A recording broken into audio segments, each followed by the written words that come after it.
नमस्कार छत्तीसगढ़। इस समय हम ब्राह्मणपारा वार्ड नंबर 44 में हैं, जहां पर भाजपा की प्रत्याशी हैं सरिता आकाश दुबे जी, और यहां से पूर्व पार्षद भी आकाश दुबे जी रह गए हैं। तो सरिता जी, इस बार क्या मुद्दे लेकर आप चुनाव में उतर रही हैं? देखिए, लगभग 98% जो काम है ब्राह्मणपारा वार्ड के, वो लगभग पूरे हो चुके हैं। जो कि नाली, सड़क, बिजली, पानी, ये सब की जो समस्याएं थी, यहाँ पे आप पूरे ब्राह्मणपारा में अगर पता करेंगे, ब्राह्मणपारा वार्ड में, तो यहाँ के पूरे नागरिक उस चीज़ में बहुत ही खुश हैं कि यहाँ की ये सारी समस्याओं का समाधान हमारे पूर्व पार्षद ब्राह्मणपारा के आकाश दुबे ने पूरा किया है। अब हमारे साथ में जो नए वार्ड जो जुड़े हैं, जैसे सदर बाजार के कंकालीपारा वार्ड के, तो वो वहाँ पे काम काफ़ी मतलब बचा हुआ है।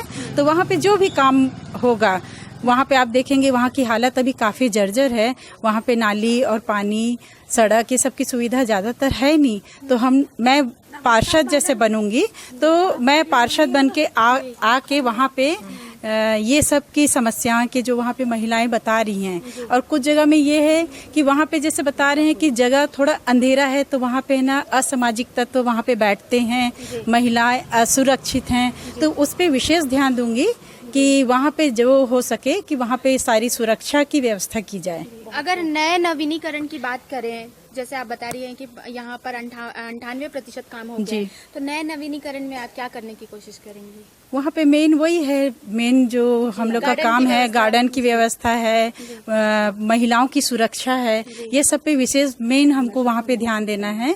महिलाओं की प्रशिक्षण है, उनको रोजगार दिलाना है, लघु उद्योग का प्रशिक्षण देना है। ये सब काम मैं जरूर से जरूर पूरा करने की कोशिश करूँगी। वार्ड नंबर 44 ब्राह्मणपारा वार्ड के लोगों से आप क्या अपील करेंगी?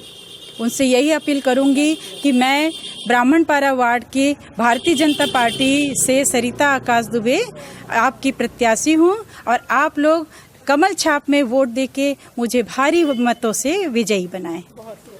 तो ये थी सरिता आकाश दुबे, एक पढ़ी लिखी महिला है और भाजपा से अपना प्रतिनिधित्व कर रही है। तो हम भी देखते हैं कि आगे क्या होता है। 21 तारीख को जब वोट होंगे और रिजल्ट आएगा तो पता चलेगा। मैं आपसे फिर मिलूंगी, तब तक के लिए जय जोहार।